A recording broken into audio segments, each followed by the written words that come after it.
Wire Telugu ప్రేక్షకులకు స్వాగతం.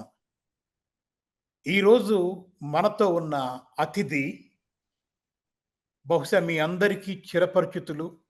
2 తెలుగు రాష్ట్రాలకు సుపరిచితులు. Doctor PV Ramesh IAS. బహుశా డాక్టర్ పివి రమేష్ గారి గురించి చెప్పాలి అనంటే నేననుకోవటం నా హాఫ్ ఎన్ అవరు ఆయన పనిచేసిన ప్లేసులు, ఆయన క్వాలిఫికేషన్స్ చెప్పటానికే సరిపోతుందని నాకనిపిస్తోంది. ఆహ్, ఏదైనా బ్రీఫ్‌గా 1, 2 ముందు మాట్లాడుకుందాం. ఈలోపు ముందు వారిని ఆహ్వానిద్దాం. నమస్కారం రమేష్ గారు. నమస్కారం. నమస్కారం రావు గారు. మీకు చాలా కృతజ్ఞతలు. ఈ అవకాశం ఇచ్చినందుకు. మీ వాయరు శ్రోతలతో కలిసి చర్చించుకునే అవకాశం కల్పించినందుకు చాలా ధన్యవాదాలు. Thank you very much sir. ఫేస్‌బుక్‌లో నేను మీరు ఆనంద్ మహీంద్రాకి ఇచ్చిన ఒక రిప్లై చూసాను సార్ నేను. Anand Mahindra I had no idea that there was such a shortfall of medical colleges in India అని ఒక పోస్ట్ పెట్టారాయన. పెడుతూ మనమే ఎందుకు ఒకటి స్టార్ట్ చేయకూడదు మహీంద్రా యూనివర్సిటీలో అని కూడా ఆయన రాసినప్పుడు challenge is not shortage of medical colleges.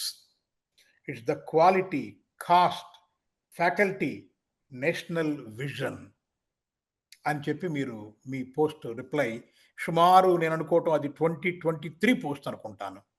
లేదా కరెక్ట్. 24 ఎర్లీ స్టేజెస్‌లో ఉన్న పోస్ట్ అది. యాహ్! సుమారుగా అప్పుడే మీరు ఈ రకమైనటువంటి భావంతో మీరు రియాక్ట్ అయ్యారు. అంటే స్పష్టంగా మెడికల్ విద్య అనేది ప్రైవేట్ రంగంలో ఉన్నప్పటికీ కూడా మీరు దాన్ని పెద్దగా ఎప్పుడూ హర్షించలా. మీరు ఉండాలని అనుకోలా. మీరు మొదటి నుంచి అది ఖచ్చితంగా పబ్లిక్ స్పియర్‌లోనే ఉండాలి అని భావించారా? అవును. అవును. అయితే ఒక చిన్న ప్రశ్న ఇక్కడ. ప్రైవేటు ఇవాళ అంటే ఆఫ్‌కోర్స్ మీరు ఒక చోట ఎక్కడో ఇంటర్వ్యూలో మాట్లాడుతూ మా పిల్లలిద్దరూ గవర్నమెంట్ హాస్పిటల్స్‌లోనే పుట్టారు. మేము సాధారణంగా గవర్నమెంట్ హాస్పిటల్‌కే వెళతాము అని చెప్పి మనం మాట్లాడతాం కానీ, ఇవాళ చాలామంది అడుగుతున్న ప్రశ్న అది. మీకిప్పుడు జబ్బు చేస్తే మీరెక్కడికి వెళతారు?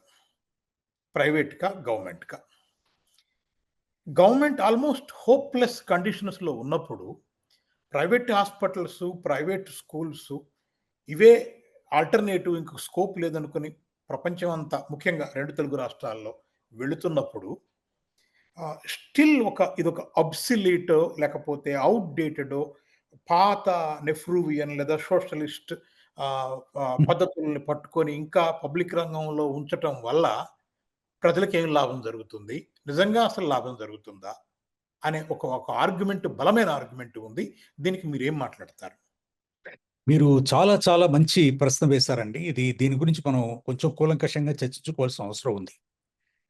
ముఖ్యంగా మనం అర్థం చేసుకోవాల్సింది ఏమిటంటే, ఇప్పుడు చాలామంది మర్చిపోతూ ఉంటాం. ఇదేమిటంటే, రెండవ ప్రపంచ యుద్ధం తరువాతనే డీకొలనైజేషన్ గాని, నేషన్ స్టేట్స్ ఫార్మేషన్ గాని, ఈరోజు ప్రపంచంలో 202 దేశాలు, దాంట్లో 193 దేశాలు ఈ యొక్క ఐక్యరాజ్య సమితి అంబ్రెలాలో ఉన్నాయి అంటే, ఇది ఒక గణనీయమైనటువంటి ఎక్స్‌పాన్షన్ ఇన్ నేషన్ స్టేట్స్. ఈ నేషన్ స్టేట్స్ లేవు ఒక 100 సంవత్సరాల క్రితం. అవును. 1947 కంటే ముందు 47 కంటే ముందు అసలు మనం అనుకునే భారతదేశం, ఇప్పుడు ఇది మన దేశం, మన రాష్ట్రం అనుకుంటున్నాం గానీ, ఇటువంటి దేశం లేదు.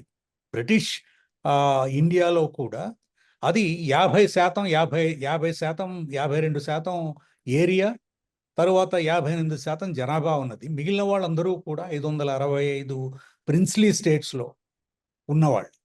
కాబట్టి ఈ యొక్క నేషన్ స్టేట్స్ ఏర్పడిన తర్వాత, ముఖ్యంగా రెండవ ప్రపంచ యుద్ధం తర్వాత చాలా మేధోమథనం జరిగింది. ముఖ్యంగా జరిగిన దేశాల్లో. అభివృద్ధి జరిగిన దేశాల్లో మీరు చూస్తే 1942, 43లో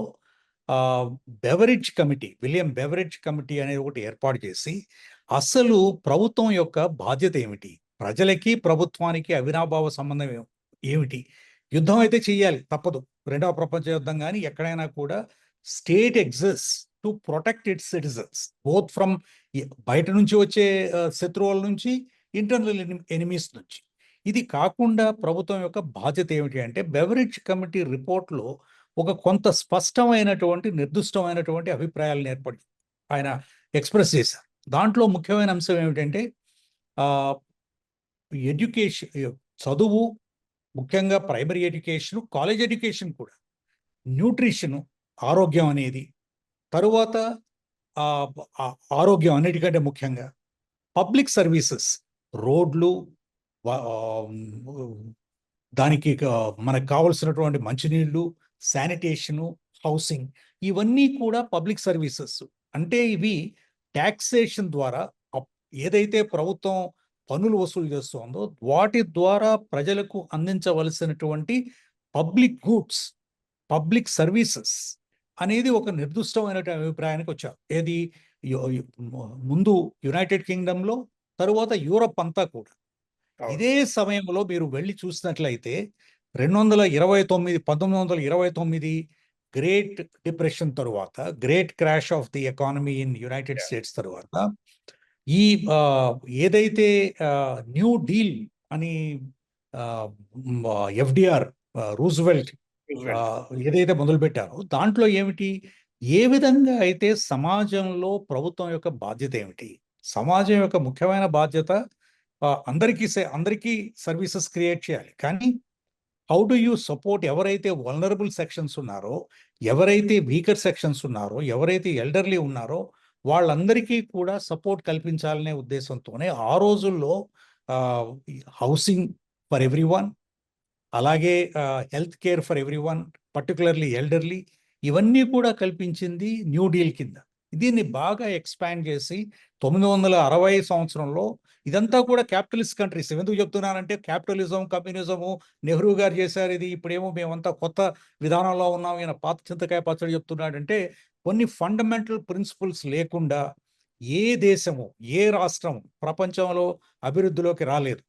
మీరు చైనా బాగా అభివృద్ధి చెందింది కదా 30 సంవత్సరాల్లో అంటే 1980కి అక్కడ ఇంపార్టెంట్ ఇష్యూస్ ఏమిటంటే 100% literacy, 100% literacy, 100% access to health care, 100 మందికి 100% జెండర్ డిఫరెన్సెస్, మగవాళ్ళు ఆడవాళ్ళు అనే వ్యత్యాసం లేకుండా అందరికీ కూడా ఈక్వల్ ఆపర్చునిటీస్, ఈ విధమైనటువంటి అవకాశాలు కల్పిస్తేనే పురోగతి సాధ్యం. లేకపోతే కొంతమంది ముందుకెళ్ళిపోతారు, మిగిలిన వాళ్ళంతా వెనక్కి వెళ్ళిపోతారు.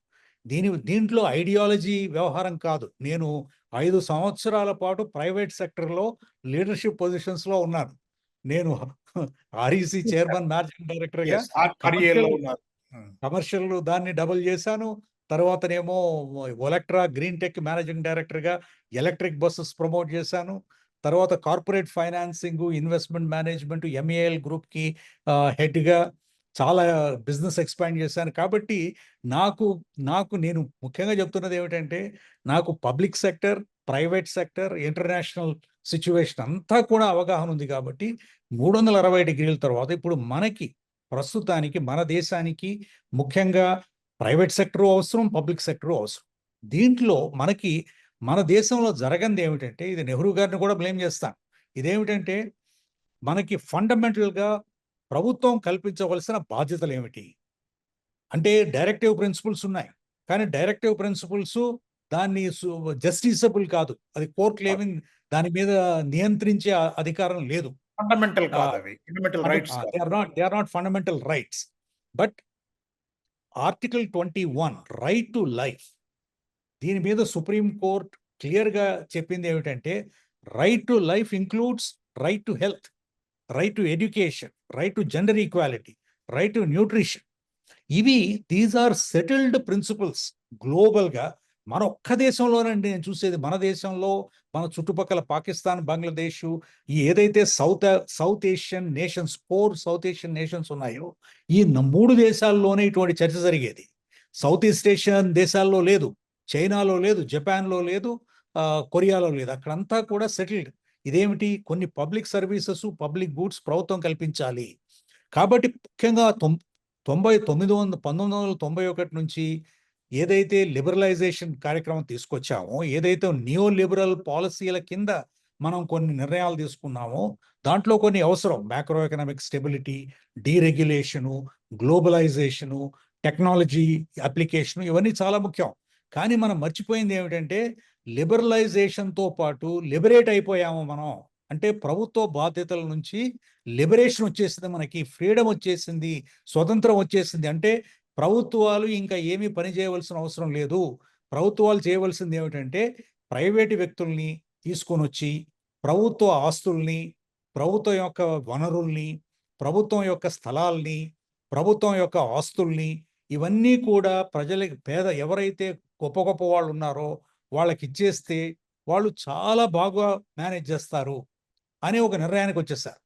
మన దేశంలో కూడా నా నా స మనకి సోషల్ కాన్షియస్‌నెస్, సొసైటీ మీద కమిట్మెంటు మనకి మాటల్లో తప్ప చేతల్లో లేకపోవడం వల్ల ఈ సమస్యలొచ్చాయి.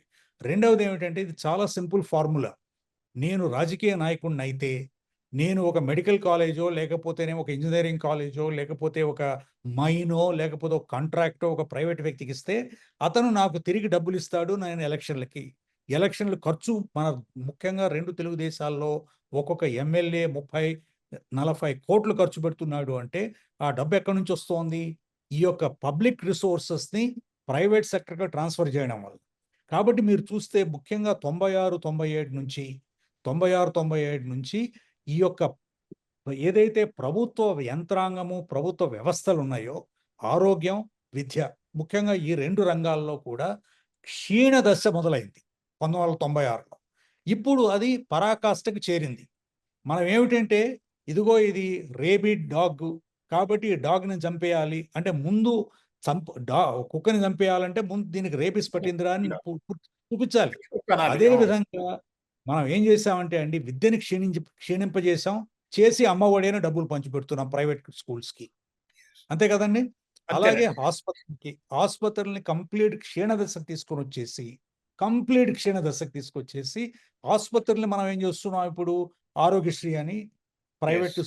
ప్రైవేట్ హాస్పిటల్స్‌కి డబ్బులు పంచిపెడుతున్నాం. నేను హెల్త్ సెక్రటరీగా 2006, 2007 మధ్య ఒక సంవత్సరం. తరువాత 2009, 2012 మధ్య 2 సంవత్సరాలు ప్రిన్సిపల్ సెక్రటరీగా పనిచేశాను. ఇంచుమించు 3 సంవత్సరాలు. 3 అవును. సంవత్సరాల్లో నేను ఒక ఆరోగ్య రంగాన్ని క్షుణ్ణంగా చదివి, అవగాహన చేసుకొని దాంట్లో మార్పులు ఏ విధంగా తీసుకురావాలి. ఎందుకంటే ఉన్న ప్రైవేట్ సెక్టర్ ఎలాగో ఉంది. కానీ పబ్లిక్ సెక్టర్ ఎందుకంటే ఈరోజు ఇంత క్షీణ దశకొచ్చినా కూడా ఇంచుమించు 40, 50% మంది ప్రజలు దిక్కులేని వాళ్ళు ప్రభుత్వ ఆసుపత్రులకే వస్తున్నారు. అవును. వేరే వేరే అవకాశం లేదు. లేదు. రెండవదేమిటంటే ప్రభుత్వ ఆసుపత్రుల్లోనే వాళ్ళకి సరైనటువంటి అవకాశం దొరుకుతుంది. నేను ఈరోజు ప్రైవేట్ హాస్పిటల్‌కి వెళ్తే నాకు నాకేం జేస్తారు? ఎంతకి జేస్తారు? ఎన్ని రోజుల్లో జేస్తారు? అసలు నా జబ్బేమిటి? ఆ జబ్బుకి భవిష్యత్తేమిటి? అనే గురించి చెప్పేవాళ్ళే లేరు. ప్రభుత్వ ఆసుపత్రుల్లో చేస్తున్నారని నేను అనను. కాబట్టి ముఖ్యంగా ఆరోగ్య రంగం ఏదైతే చావు బ్రతుకుల వ్యవహారమో, ఏదైతే మనుష్యుల భవిష్యత్తుకు సంబంధించిన వ్యవహారమో, ఏదైతే మనిషి అనేవాడికి ఆరోగ్యంగా లేకపోతే నేను దేశానికి, రాష్ట్రానికి ఏ విధంగా నేను జీడీపీ అంటారు చూసారా? కొంతమంది వ్యక్తులు. ఆ అవును. జీడీపీని గాని, ఆ ఎకానమీకి గాని ఏ విధంగా నేను ఆహ్, మ నేను అందించగలను?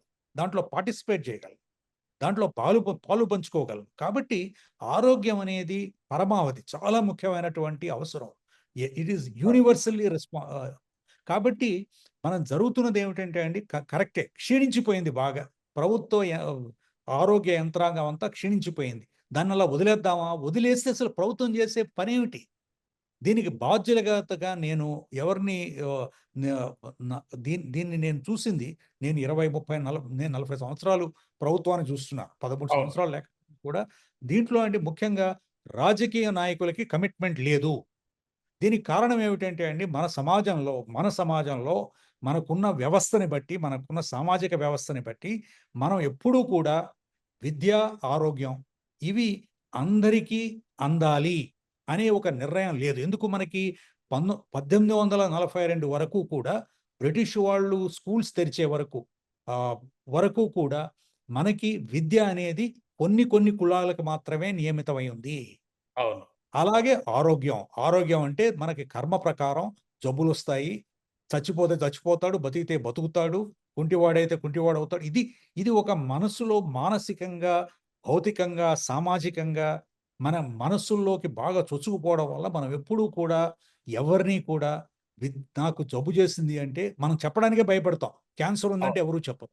చెప్పరు. టీబీ ఉందంటే ఎవరు చెప్పరు. కాబట్టి జబ్బున్న వాళ్ళకి ఆరోగ్యం అనేది ఇది ఇది నాకు టీబీ వస్తే మీకు రావచ్చు. మా అవును. మా కుటుంబానికి రావచ్చు. మా ఇంటి పక్క అవును. వాళ్ళకి రావచ్చు. ఎందుకంటే అవును. ఇవన్నీ కూడా మనం ఒక సొసైటీలో కలిసి బతుకుతున్నప్పుడు, ఒకరికొకరు అవినాభావ సంబంధం ఉన్నప్పుడు ఇది అందరి బాధ్యత. ఈ అందరి బాధ్యత ఎవరు తీసుకోవాలి? ప్రభుత్వాలు తీసుకోవాలి. ప్రభుత్వం అవును. ఉన్నదే అందుకు.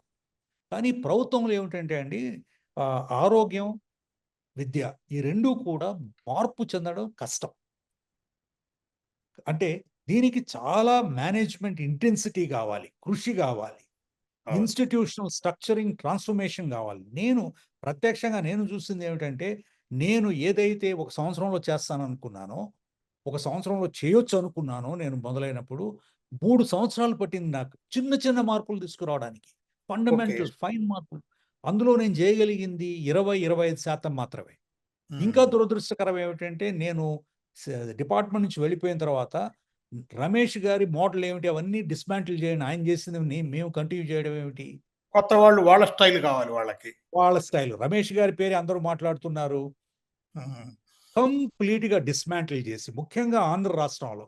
ఆంధ్ర రాష్ట్రంలో అక్కడ ఉన్న పెద్ద సమస్య ఏమిటంటే, ఏ రాజకీయ పార్టీ అయినా అక్కడ 2 ముఖ్యమైన ప్రాధాన్యమైనటువంటి అవును. పార్టీలున్నాయి. ఇంకా 2, 3 ఏమో మైనర్ పార్టీలున్నాయి. అవును. వీళ్ళెవ్వరికీ కూడా విద్యా రంగం మీద, ఆరోగ్య రంగం మీద, ప్రజల సంక్షేమం మీద, ప్రజల భవిష్యత్తు మీద, సమాజ పునాదుల మీద, సామాజిక చైతన్యం మీద కొంచెం కూడా శ్రద్ధ లేదు. కొంచెం కూడా. నేను ఇద్దరు ముఖ్యమంత్రుల దగ్గర పనిచేశాను. అవును. వీళ్ళకి ముఖ్యమైన ఇదేమిటంటే అధికారంలో ఎలా ఉండాలి? అధికారంలో ఉండి ఏం చేస్తారు? ప్రజలకి చేయని పని. ఇది ప్రజాస్వామ్యం. ప్రభుత్వం ఉన్నది ప్రజల కోసం. ప్రజల మంచి కోసం పని చేయనటువంటి ప్రభుత్వం ఎందుకున్నట్లు? అనేది అనేది నా ముఖ్యమైనటువంటి ప్రశ్న. అలాగే అవును. ప్రభుత్వం యొక్క యంత్రాంగాన్ని మీరు సక్రమంగా నడిపించలేని పక్షంలో ఇది ప్రభుత్వ ఆసుపత్రులు, ప్రభుత్వ విద్యా వ్యవస్థ క్షీణించిపోయింది అనుకుంటున్నప్పుడు, ఎందుకు క్షీణించింది అని చదువుకోవాల్సిన అవసరం ఉంది గదా! దీనికి అవును. ఇదేమీ లేదు. దీనికి బదులుగా మేము ప్రైవేట్ పబ్లిక్ పార్ట్నర్‌షిప్‌లో ప్రైవేట్ యంత్రాంగం తీసుకొస్తాం. లేకపోతే ఇదిగో ఈ డిజిటైజేషను, ఆర్టిఫిషియల్ ఇంటెలిజెన్సు, రోబోటిక్స్ ఇవి పెడతాము. అది మనకి ముందు బేసిక్ ఫండమెంటల్స్ లేని వ్యవస్థలో ఫండమెంటల్ వ్యవస్థ లేనప్పుడు మీకు నర్సులు లేరు, డాక్టర్లు లేరు, అక్కడున్న ఫెసిలిటీస్ లేవు. అక్కడ కనీసం మినిమమ్ శానిటేషన్ ఇన్‌ఫ్రాస్ట్రక్చర్ లేదు. ఇటువంటి పరిస్థితుల్లో మీరివన్నీ తీసుకొనొచ్చి ఏం చేస్తారు? You can't replace. Technology yes. Is not a replacement. It is only a yeah! Supplement. It cannot substitute. Yes. It can only be aid అంతే. That's all. It hmm. Can only be aid. It is a tool. You use it to enhance. Yes. Not to replace, not to substitute. ఇవన్నీ కూడా ఏమిటంటే అండి, this is a failure of administration. Bureaucracy, political leadership political leadership commitment లేకపోవడం. Political leadership కరప్షన్‌లో కూరుకుపోవడం వల్ల. Nepotism, corruption. మా బంధుమిత్రులకి, మా party వాళ్ళకి help చేయాలని. ఆ పార్టీ అయినా, ఈ పార్టీ అయినా నో ఆ! Difference at all. Irrespective of the political parties. Irrespective of the party. So, ప్రజల గురించి మాట్లాడేది ఏమిటి? ఎవరు? మనకున్న పౌర సమాజం సో, ఏదైతే సివిల్ సొసైటీ ఇన్‌స్టిట్యూషన్స్ ఉన్నాయో, media is polarised. Is also yes. Political. Yes. అంతే కదండీ! అంతేనండి. ఎవరైతే సామాజిక సేవ చేయవలసిన పౌర వ్యవస్థేమో చాలా వాటికి ఇన్‌స్ట్రుమెంట్స్ లేకుండా, రిసోర్సెస్ లేకుండా పనిచేస్తున్నాయి ఫీబుల్‌గా. చాలా బలహీనంగా ఉందండి అది. చాలా బలహీనంగా బలహీనంగా ఉంది. ఉంది. Feeble correct. వాయిసెస్ ఇటువంటి అంతే. పరిస్థితుల్లో ఎగ్జాక్ట్‌లీ. సో, ఇటువంటి పరిస్థితుల్లో ఎవరు, ఎవరు ఇప్పుడు ప్రజలకేమిటంటే అండి, నేను ప్రతిరోజు మ మ జీవితంతో సతమతమవుతున్నప్పుడు, నా పిల్లల భవిష్యత్తు గురించి నేను సతమతం అవుతున్నప్పుడు, నేను సమాజం గురించి ఆలోచించే నాకు అవకాశం ఏముంది? నాకు సమయం ఎక్కడుంది? కాబట్టి ప్రజలకి చెప్పవలసిన అవసరం మనందరి మీద ఉందండి. మనందరి మీద ఉంది. మనకు తెలిసిన విషయాలు. కాబట్టి చివరికి నేను సుదీర్ఘమైనటువంటి ఉపన్యాసం ఆపేసి మీతో నేను చెప్పదలుచుకున్నదేమిటంటే, ఆరోగ్యం అనేది ప్రపంచవ్యాప్తంగా అభివృద్ధి చెందిన దేశాల్లో ఆరోగ్యము, విద్య ఇప్పుడు capitalist country like United states అందరూ క్యాపిటలిస్ట్ కంట్రీ గదండీ! యూరప్ అంతా కూడా క్యాపిటలిజమే కదా! క్యాపిటలిజం అన్ని కంట్రీస్‌లో కూడా విద్య అంతా కూడా is a public good. Up to at least public grade schools 12 neighbouring school up to system grade నడుస్తుంది. 12 అండ్ గ్రేడ్ 12 కాదండి, స్టేట్ యూనివర్సిటీస్ ఉన్నాయి. Yes. యుఎస్ లో స్టేట్ యూనివర్సిటీస్ ఉన్నాయి, కమ్యూనిటీ కాలేజెస్ ఉన్నాయి. అవన్నీ కూడా మీరు ఆ కమ్యూనిటీలో ఉంటే మీకు ఫ్రీ ఎడ్యుకేషన్, అవును. మీకు సబ్సిడైజ్డ్ ఎడ్యుకేషన్ స్టేట్ యూనివర్సిటీస్. ఇప్పుడు ప్రైవేట్ యూనివర్సిటీస్ తీసేయండి, Harvard, but there are public universities, higher education also is free. So also is ఇప్పుడు and there are grants, tell grants for students, loans for students. కాబట్టి there are number of opportunities that they have provided. Health care చాలా మంది అంతా public అంటారు. మీరు United states ఒకటి మనం అందరం తెలుసుకోవాల్సింది ఏమిటంటే అండి, $1.2 trillion is the budget allotment for Medicare and Medicaid. Medicare covers those above 65 years కంటే పైన ఉన్న వాళ్ళందరికీ అన్ని రకాలైనటువంటి హెల్త్ కేర్ ఫ్రీగా గవర్నమెంట్ అందిస్తుంది. మెడికేడ్ ఏమో ఎవరైతే ఈ యొక్క పోవర్టీ లైన్కి దిగువన ఉంటారో, పోవర్టీ లైన్లో దిగువన ఉన్న వాళ్ళందరికీ కూడా మెడికేడ్ ద్వారా ఫ్రీ మెడికల్ ఎయిడ్ అందజేస్తుంది. దీని ద్వారా ఇన్సూరెన్స్ కాకుండా 52% మొత్తం హెల్త్ కేర్ కాస్ట్లో 52% మందికి ఈ మెడికేర్ అండ్ మెడికేడ్ అందుతుంది. ఇది ఇంకొక విషయం ఏమిటంటే, అమెరికాలో 55% ఆసుపత్రులు నాట్ ఫర్ ప్రాఫిట్ రంగంలో ఉన్నాయి. ప్రాఫిట్ కోసం పనిచేయరు వాళ్ళు, ప్రైవేట్ రంగంలో లేవవి, not for profit. Christian medical missions, Jewish missions, Islamic missions, even Hindus are running are philanthropic organisations. వాళ్ళందరూ కూడా వీటి వలన ఏమిటంటే అండి, మీకు విలువలు, values, ethics, standards and prices 4 ముఖ్యం హెల్త్ కేర్లో. స్టాండర్డ్ ఉండాలి క్వాలిటీ ఆఫ్ కేర్లో. లేకపోతే డాక్టర్ గారి దగ్గరికి వెళ్తే ఆయన ఎడమ కాలుకి బదులు ఎడమ చేయి తీసేసాడు, because there no standards, there no values.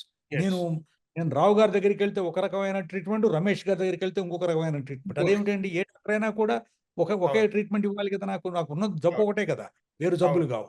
మూడవది ఏమిటంటే, మీ దగ్గరకు వస్తేనేమో $200, నా దగ్గరకు వస్తే $2000. ఇదేం న్యాయం అండి? నాకు ఎట్లా తెలుసు అంటే, పేషెంట్కి ఏ విధంగా తెలుసుకోగలుగుతాడు? అది ఆయన మంచి డాక్టర్, ఈ మంచి డాక్టర్. మనకంతా జరుగుతున్నది ఏంటి సమాజంలో, మా కులం డాక్టర్ గారండి, ఆయన మా కులం బాగా చూసుకుంటాడు. This is a trust, it's a social relationship, it is not a professional relationship. So మనం అందుకని ప్రైవేట్ రంగాన్ని ఆపేయమని ఎవరు చెప్పడం.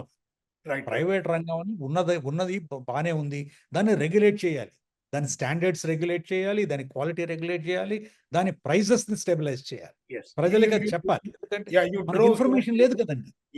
You draw your point quite well sir. క్యాపిటలిజమా సోషలిజమా అన్న సంబంధం లేదు. క్యాపిటలిజం అయినా సరే ఇవి పబ్లిక్ గూడ్స్ గా ఉన్నాయి. వీటిని స్టాండర్డైజ్ చేసి క్వాలిటీతో అందించటం అనేది అన్ని ప్రభుత్వాల బాధ్యత. ఇక్కడ చేయటం లేదు అని అంటే, ఇక్కడ మనం కరప్షన్లో కూరుకుపోయాం కాబట్టి చేయలేకపోతున్నాం, ఇక్కడ అవకాశవాదంతో ఉన్నాం కాబట్టి చేయలేకపోతున్నాం. అంతేగాని it's not the question of which kind of system, it is the political will that is lacking here.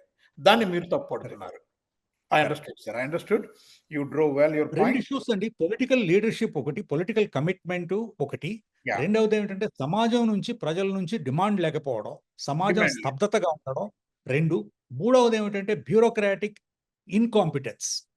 బ్యూరోక్రసీలో competence లేకుండా, వాళ్ళు చేయవలసిన పని చేయకుండా మాటలు చెప్పి సమయం గడిపేయడం వలన 3. లీడర్షిప్ ఎంతసేపటికి తమ రాజకీయ బాసులని ప్లీజ్ చేయటం అనే పని తమ విషయాలు చక్కబెట్టుకోవటం మధ్య మార్గం, వీటితో ఉండిపోవటం మూలంగా చేయలేకపోతున్నారు.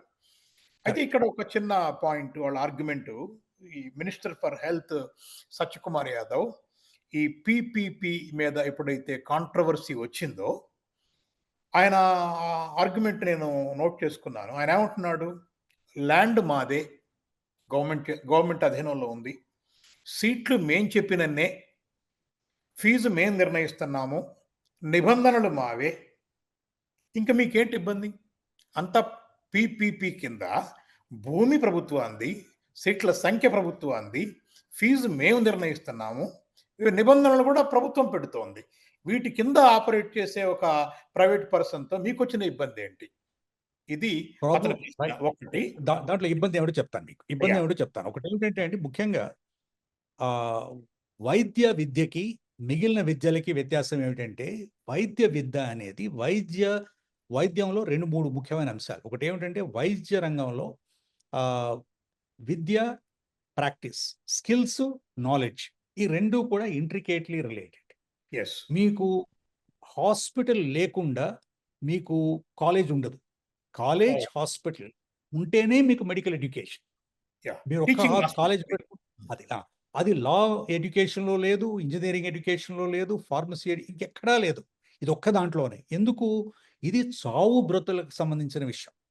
మనిషికి అందుకని మొట్టమొదటి నుంచి కూడా పేషెంట్ ద్వారానే విద్య నేర్చుకుంటాం మేము. మేము నేర్చుకున్నది మూడవ సంవత్సరం నుంచి కూడా పేషెంట్ దగ్గర నేర్చుకున్నాం.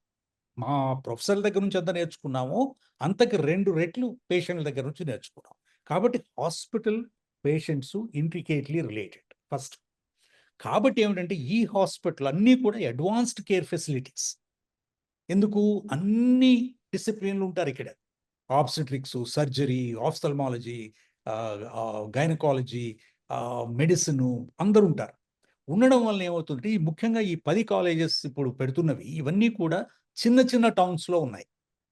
అవును. Tier 2, tier 3 cities. అవును. వీటి చుట్టుపక్కలంతా కూడా రూరల్ ఏరియాస్. ఇది advanced facilities, advanced medical services కల్పించే అవకాశం దొరికింది ప్రజలకి. చాలా దగ్గరగా. అవును. ఇటువంటి అవకాశం వచ్చినప్పుడు ప్రజలు వీటిల్ని వినియోగించుకునే అవసరం ఉంది. ప్రభుత్వం యొక్క బాధ్యత నేను మొట్టమొదట చెప్పినట్టుగా రాజ్యాంగ నిర్దేశం ప్రకారం, సూత్రప్రాయం ప్రకారం మొత్తం ప్రపంచవ్యాప్తంగా మనం చూసిన నిర్ణయాల ప్రకారం ఏమిటంటే ప్ర ప్రభుత్వం మీద బాధ్యత ప్రజలకు క్వాలిటీ హెల్త్ కేర్ అందజేయాలి. అవును. దాంట్లో స్టడీ ప్రూవ్ చేసింది ఏమిటంటే అండి, మీకు ₹100కి ఒక పేషెంట్‌ని గవర్నమెంట్ హాస్పిటల్‌లో ట్రీట్ చేయగలిగితే, ప్రైవేట్ హాస్పిటల్‌లో అదే ట్రీట్మెంట్‌కి అదే పేషెంట్ ఇవ్వాలంటే ₹1000 అవుతుంది. ఈ వ్యత్యాసం ఎందుకొస్తుందంటే investment cost, capital investment cost. అవును. గవర్నమెంట్ అప్పు తీసుకుంటే నేను నేను ప్రిన్సిపల్ ఫైనాన్స్ సెక్రటరీగా 5 ఏళ్ళు చేశాను. గవర్నమెంట్ అప్పు చేసుకుంటే 7% వడ్డీ. అదే అదే రేటింగ్ ఉన్న వ్యక్తి, ప్రైవేట్ వ్యక్తి అదే పని కోసం అప్పు తీసుకుంటే 10% వడ్డీ బ్యాంకుల అవును. నుంచి. కాస్ట్ ఆఫ్ క్యాపిటల్ ఎక్కువ. కాబట్టి ఇన్వెస్ట్‌మెంట్ కాస్ట్ పెరుగుతుంది కాబట్టి his recovery also is hire. కాబట్టి మీరు ఈ యొక్క మెడికల్ కాలేజెస్ ఏవైతే ఉన్నాయో, కాలేజెస్ ఒక్కటే చూడకండి. హాస్పిటల్స్ చూడండి. 10 యెస్. హాస్పిటల్స్ చిన్న చిన్న ప్రాంతాల్లో ఉన్నవి, రూరల్ ఏరియాస్‌లో ఉన్నవి, వెనుకబడిన ప్రాంతాల్లో ఉన్నవి, పిడుగురాళ్ళ, ఆదోని, పాడేరు, మార్కాపురం, ఆదోని, పిడుగురాళ్ల. మార్కాపురం చూడండి ఒక్కొక్కటి ఎటువంటి అన్ని వెనుకబడిన ప్రాంతాలు. ఇటువంటి ప్రాంతాల్లో మీరు హై క్వాలిటీ హెల్త్ కేర్ కల్పించగలుగుతున్నారంటే ప్రజలందరికీ అందుబాటులో ఉండాలి. కొంతమందికి ఫ్రీ ఇస్తాము, ఆరోగ్యశ్రీ కింద ఇస్తామంటే అది ఆరోగ్యశ్రీ కింద ఎలాగో ఇస్తున్నారు. తగ్గించాలి మీరు. ఆరోగ్యశ్రీ కింద తగ్గించి ఇక్కడ అలాట్ చేయాలి. ఇది ఫస్ట్ అండి. ఇది ఫస్ట్ ఏమిటంటే మెయిన్ థింగ్ ఈజ్ ఎడ్యుకేషన్ పక్కన పెడదాం ముందు. మెయిన్ థింగ్ మెడికల్ కాలేజ్ అంటే హాస్పిటల్ సర్వీసెస్, హాస్పిటల్ కేర్. రెండవ అంశం ఏమిటంటే మెరిట్. మెరిట్ తీసుకోండి. ఇది హాస్పిటల్ పరిధిలో ఉంటే నేను ఏదైతే ఇదివరకు జగన్మోహన్ రెడ్డి ఇచ్చినటువంటి జీవోని అది పూర్తిగా రాజ్యాంగ వ్యతిరేకం. 106, 105 ఏదో జీవోలున్నాయి. 22లోనో, 23లోనో యాహ్! ఇచ్చారు. 107 అండ్ 108 సార్. 107 అండ్ 108 జీవోస్ అవి కంప్లీట్‌గా రాజ్యాంగ వ్యతిరేకం. అది చట్ట వ్యతిరేకం. అది ప్రజా వ్యతిరేకం. ఎందుకంటే దాంట్లో సగం సీట్లు అమ్ముకుంటాం అంటున్నారు. అమ్ముకోవడం యాహ్! ఏమిటండి? ప్రభుత్వం ఆసుపత్రుల్లో, ప్రభుత్వ మెడికల్ కాలేజ్‌లో మీరెలా అమ్ముకుంటారు? అన్నీ కూడా మెరిట్ ప్రకారం. అంటే దీనివల్ల ఏం జరుగుతోందంటే మీరొకసారి చూడండి. 10 మెడికల్ కాలేజెస్‌లో ఇప్పుడు మొట్టమొదట మొదలుపెట్టినప్పుడు 150 సీట్లు ఆహ్, ఎంబీబీఎస్, 50 సీట్లు జనరల్ అంటున్నారు. 25 సీట్లు 24 సీట్లు పీజీ. ఇది అవును. చివరికి ఎంతవుతుందంటే అండి 250 సీట్లవుతాయి 5 ఏళ్లలో. ఎంబీబీఎస్ సీట్లు 100 సీట్లు పీజీ సీట్లవుతాయి. ఇవి అవును. కాకుండా నర్సింగ్ కాలేజ్‌కి ఒక 100 సీట్లుంటాయి. అంటే మీరు ఇప్పుడు ప్రైవేట్ రంగానికి ఇచ్చారు. మీకొస్తాను నేను. ఎందుకు పీపీపీ, ప్రైవేట్ రంగం ఇదొక వితండవాదం ఇది. Yes. దీని గురించి స్పష్టం చేయాల్సిన అవసరం ఉంది. దీంట్లో ఏమిటంటే మీకు 250 సీట్లు అంటే 10 మెడికల్ కాలేజ్‌లో 2500 సీట్లు. 2005 అంటే 2500 సీట్లు సంవత్సరానికి. దాంట్లో మీరు సగం సీట్లు 50% అంటే ప ఆహ్, 1250 సీట్లు మెరిట్‌ని మీరు తీసేస్తున్నారు. మెరిటోరియస్ స్టూడెంట్స్‌ని తీసేసి డబ్బులిచ్చే వాళ్ళకి 1250 సీట్లు ఇస్తున్నారు. ఇంకొక 1250 సీట్లు ఏదైతే ఉన్నాయో అవి SC, ST, BC, EWS reservation ఉన్నవి. అవి తీసేసి మళ్ళీ డబ్బులున్న వాళ్ళకిస్తున్నారు. అవును. అంటే అటు మెరిట్‌కి మీకు ప్రాధాన్యత లేదు. ఇటు వీకర్ సెక్షన్స్‌కి ప్రాధాన్యత లేదు. అటు సోషల్‌గా గాని, ఎకనామికల్లీ బ్యాక్వర్డ్ ఎవరైతే ఉన్నారో వాళ్ళకి లేదు. అంటే మీరు సంవత్సరానికి 1250 సీట్లు మీరు డబ్బులిచ్చిన వాళ్ళకి పంచిపెట్టేస్తున్నారు. మెరిట్ లేదు, చదువు లేదు, సంధ్య లేదు, సర్టిఫికేట్‌లు ఇస్తున్నారు వాళ్ళకి. 1250 సీట్లు సంవత్సరానికి. 66 ఏళ్ళు. The concession period is 66 years. 66 సంవత్సరాలు. 33 ఇయర్స్. 33 ఇయర్స్. 33 ఇయర్స్ అంటున్నారు మీరు. బట్ దాంట్లో ఆర్ఎఫ్‌పిలో చూస్తే 66 ఏళ్ళు ఉంది. మరి ఓహ్! నాకొచ్చిన నేను డౌన్‌లోడ్ చేసిన దాంట్లో 66 సంవత్సరాలు ఉంది. ఆ! ఆ! 66 సంవత్సరాలు. ఆ! 66 సంవత్సరాలు అంటే 66 సంవత్సరాలు 1250. చెప్పండి ఎన్ని వేల సీట్లు పోయినట్లో. ఆ! మెరిట్ మీరు ఒక చోట స్టూడెంట్స్‌కి. అన్నారు ఆల్రెడీ. 33,000 డ్రీమ్స్ లాస్ట్ అని. ఎగ్జాక్ట్‌లీ. హ్మ్. రెండోది చూడండి. రెండవది ఒక్కొక్క కాలేజ్‌లో, ఒక్కొక్క మెడికల్ కాలేజ్ హాస్పిటల్‌లో మొత్తం స్టాఫ్ 2000 నుంచి 3000 మంది ఉంటారు. అవును. అంటే 20,000 నుంచి 30,000 మందికి. 20,000, 30,000 మందికి మీరు ఆహ్, ఎంప్లాయ్‌మెంట్ క్రియేట్ చేసే అవకాశం ఉన్నప్పుడు మీరేం చేస్తున్నారు? ప్రైవేట్ రంగంకి ఇస్తున్నారు. దీనివలన ఏమిటంటే ఇప్పుడు ఈ 20, 30,000 వలన ప్రమోషన్‌లొస్తాయి ఇప్పుడున్న వాళ్ళకి. గవర్నమెంట్‌లో డైరెక్టర్ ఆఫ్ మెడికల్ ఎడ్యుకేషన్‌లో పనిచేస్తున్న వాళ్ళు, డాక్టర్‌లకి ప్రమోషన్‌లొస్తాయి. సపోర్ట్ స్టాఫ్‌కి ప్రమోషన్‌లొస్తాయి. నర్సులకి ప్రమోషన్‌లొస్తాయి.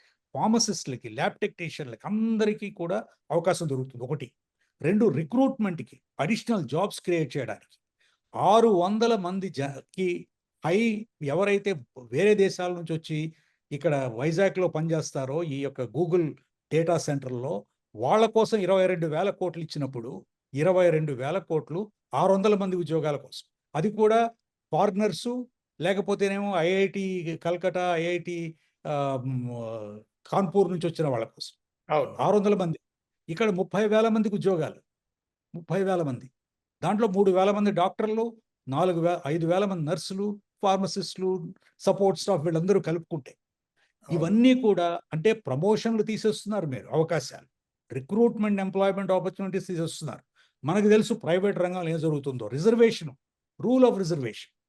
అంటే 30,000 మంది అంటే 15,000 మంది ఎస్సీ, ఎస్టీ, ఓబీసీ, ఈడబ్ల్యూఎస్ వాళ్ళకి అవకాశం తీసేస్తుంది.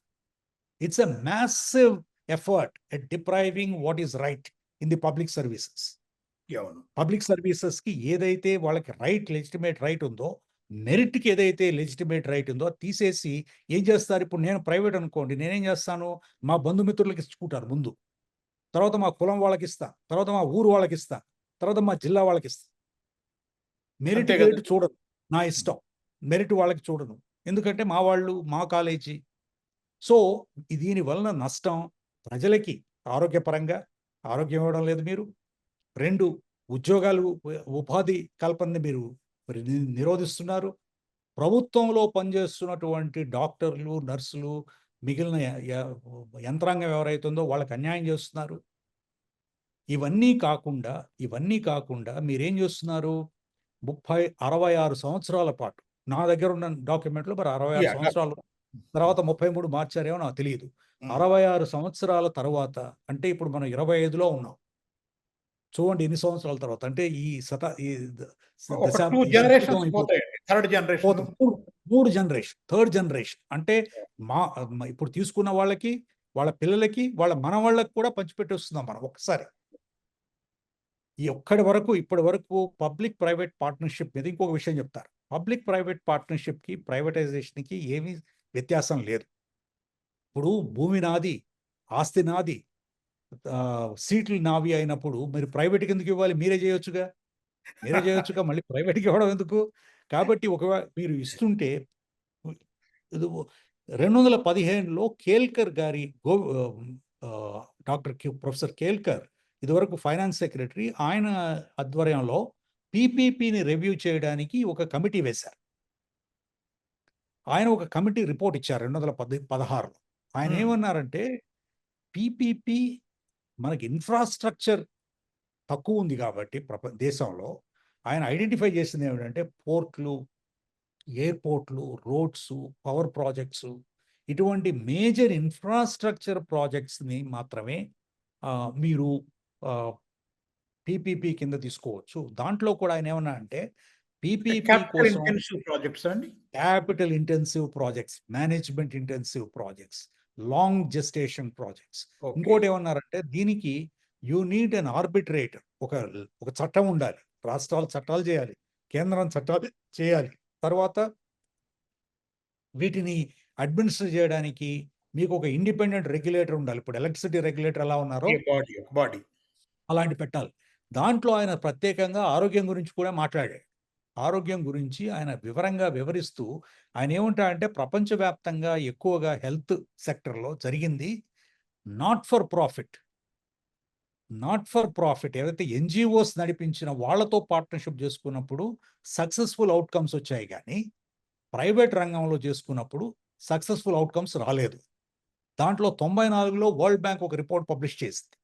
హ్మ్. ఈ హెల్త్ మీద వరల్డ్ బ్యాంక్ రిపోర్ట్‌లో కూడా స్పష్టంగా వాళ్ళు చెప్పిందేమిటంటే, పబ్లిక్ ప్రైవేట్ పార్ట్నర్‌షిప్స్ కంటే కూడా public not for profit partnerships ఎక్కువ సక్సెస్‌ఫుల్‌గా అవుతాయి. ఎందుకంటే, నాట్ ఫర్ ప్రాఫిట్ ఉన్న వాళ్ళకి ప్రాఫిట్ మోటివ్ లేదు. ఇప్పుడు మీరు చూస్తే ఇంకొకటి ఈ ఈ యొక్క ఆర్ఎఫ్‌పి‌లు చూస్తే మీకు నెట్ వర్త్ 50.4 ఉండాలి. హ్మ్. 50.40 క్రోర్స్. మీకు టర్నోవరు 60.70 క్రోర్స్ ఉండాలి సంవత్సరానికి. అంటే మీరు ప్రాఫిట్ చూపించాలి. మీరు మెడికల్ కాలేజీ నడిపించుండాలి. మీరు హాస్పిటల్ నడిపించుండాలి. 440 బెడ్‌లు గాని, లేకపోతే యాహ్! 220 బెడ్‌లు 2 గాని. అవును. నాకు అర్థం కానిది ఏమిటంటే, ఎందుకు ఈ క్రైటీరియా ఎక్కడి నుంచొచ్చింది? హ్మ్. చుట్టాలకి, బంధువులకి ఇవ్వకపోతే 50,00,00,000 ఉంటే సరిపోదా? అంతే 49 గదా! కోట్లు ఉంటే సరిపోదా? 50.4 కోట్లే ఎందుకుండాలి? హ్మ్. 60.7 కోట్లే ఎందుకుండాలి? హుహు. అది వాడేదో కేపీఎంజీ వాడు నిర్ణయించాడు. హ్మ్. కేపీఎంజీ వాడు ఈజ్ ఎ కన్సల్టెంట్. ఒక అవును. మంచి పుస్తకం చదవాలి మీరు. మీ శ్రోతలందరికీ కూడా హ్మ్. మరియానా మజ్జుకాటో అని she is an economist from King's College London. ఆవిడ ఓకే. ఒక బిగ్ కాన్ అనే ఒక బుక్ రాసింది. Big con. అంటే హౌ బిగ్ కాన్. ఆ! Big con. So, hmm. How ఈ ఈ యొక్క కన్సల్టెన్సీ ఫర్మ్స్ అన్నీ కూడా ఏ విధంగా ప్రభుత్వాల్ని మోసం చేస్తున్నాయి. ఏ విధంగా ప్రభుత్వం యొక్క కెపాసిటీని క్షీణింపజేస్తున్నాయి అని. ఇప్పుడు హ్మ్. నేను డబ్బులిచ్చి ఇస్తానండి. నేను టర్మ్స్ ఆఫ్ రిఫరెన్స్ ఇస్తున్నాను కేపీఎంజీకి. వాడేమిస్తాడు? నేనేమడిగితే అది ఇస్తాడు. నాకు అవును. పీపీపీ కావాలంటే పీపీపీ ఇస్తాడు. హ్మ్. సో, ఈ యొక్క నిర్ణయం ఏదైతే ఈ ప్రభుత్వం తీసుకుందో, ఈ ప్రభుత్వం తీసుకోవడానికి ఎప్పుడో పోయిన సంవత్సరమే తీసుకుందనే దానికి దాఖలాలున్నాయి. ఎందుకంటే 2024లోనే 2024లోనే ఈ బిల్డింగులు కట్టడం మానేశారు. అవును. ఇంకోటి ప్రభుత్వం ఏమంటున్నారంటే మాకు డబ్బులు లేవంటున్నారు. డబ్బులు లేవంటున్నారు. ఓకే. కరెక్టే గాని మేజర్‌గా వాళ్ళ ఆర్గ్యుమెంట్ కూడా ఏమిటేనండి, మాకున్న డబ్బులో మూడొంతులు జీతాలకు పోతోంది. మూడొంతులు ఉచితాలకు పోతోంది. మూడొంతులు మళ్ళీ కొత్త రుణాలకు పోతోంది. మీకో మాట డబ్బెక్కడ చెప్తాను. దీంట్లో ఏంటంటే ఇది ఇది హాస్యాస్పదంగా ఉంటుంది. హ్మ్. ఎందుకంటే నేను నేను ప్రభుత్వ ఫైనాన్స్ ఖజానాని 5 సంవత్సరాల సెక్రటరీగా పాటు ఉన్నారు కదా! చేశాను. ఇది ఖచ్చితంగా చెప్పాల్సిన అవసరం ఉంది. ఏమిటంటే డబ్బు 5,000,00,00,000 అనేది 3,26,వేల కోట్ల బడ్జెట్ ఉన్న ఆంధ్ర రాష్ట్రానికి 3,26,వేల కోట్ల బడ్జెట్ పెట్టిన ఆంధ్రప్రదేశ్‌కి 5,000,00,000 ఎంత? ఒక సంవత్సరం కాకపోతే 2 సంవత్సరాల్లో కట్టండి. 2 అసలు ఈవెన్ సంవత్సరాలు కాకపోతే మెడికల్ 3 సంవత్సరాలు. ఓవరాల్‌గా మెడికల్ బడ్జెట్ కూడా మెడికల్ ఫీల్డ్‌కి ఇస్తుంది కూడా అరౌండ్ 19,000 క్రోర్స్ ఉంది. అంటే not even 90,000 2% crores. Correct. Correct. 1.5% మాత్రమే ఇచ్చారు. బహుశా అది correct. That's very low. Not even in Sri Lanka. Correct. Sri Lanka కూడా అంత కరెక్ట్. తక్కువ ఇవ్వలేదు. 3% around Sri Lanka only is a very advanced country as far as health and education are concern. మీరు క్లాసిక్ ఎగ్జాంపుల్ మంచి ఇష్యూ రైజ్ చేశారు. నేను చాలా సంవత్సరాలు మొత్తం ఈ ఏషియా ఖండం అంతా పనిచేశాను. నేను అవును. శ్రీలంకలో చాలా డీప్‌గా చూసాననమాట. శ్రీలంక మీరు చూస్తే అండి, శ్రీలంక ఈ 1962లో లీ కువాన్ యూ గారు ఆయన ప్రెసిడెంట్ అయిన తర్వాత సింగపూర్‌కి ఆయన ఏమన్నా సింగపూర్. అంటే ఆయన ఫస్ట్ స్పీచ్‌లో I want to make Singapore Sri Lanka. ఆ రోజుల్లో సిలోన్ అనేవాళ్ళు. ఓహ్! హ్మ్. ఎందుకంటే అప్పటికి హ్యూమన్ డెవలప్‌మెంట్‌లో విమెన్స్ ఎడ్యుకేషను, లిటరసీ రేటు, తరువాత ఈ జెండర్ ఈక్వాలిటీ, అన్నిటికంటే ముఖ్యంగా హెల్త్ ఔట్‌కమ్స్, ఎడ్యుకేషన్ ఔట్‌కమ్స్ వాటిల్ని they are far advanced. Yes.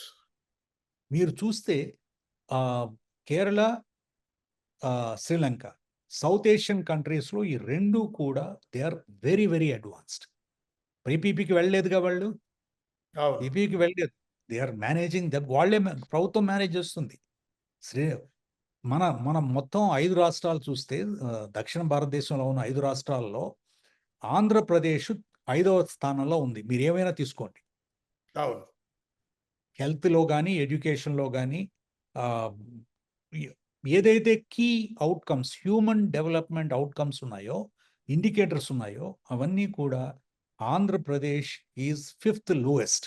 Yes. Fifth lowest. ఈ ఈ 5 స్టేట్స్‌లో కూడా తెలంగాణ గాని, మన సిస్టర్ స్టేట్ తెలంగాణ గాని, కర్ణాటక గాని, తమిళనాడు గాని, కేరళ గాని వీళ్ళెవరు ప్రైవేట్‌కి పంచిపెట్టడం లేదే. మెడికల్ కాలేజ్ గాని, ఆసుపత్రులు గాని. వాళ్ళు ప్రైవేట్ రంగాన్ని తీసుకొని మీరు పని చేసి పెట్టండి అని చెప్పడం లేదే.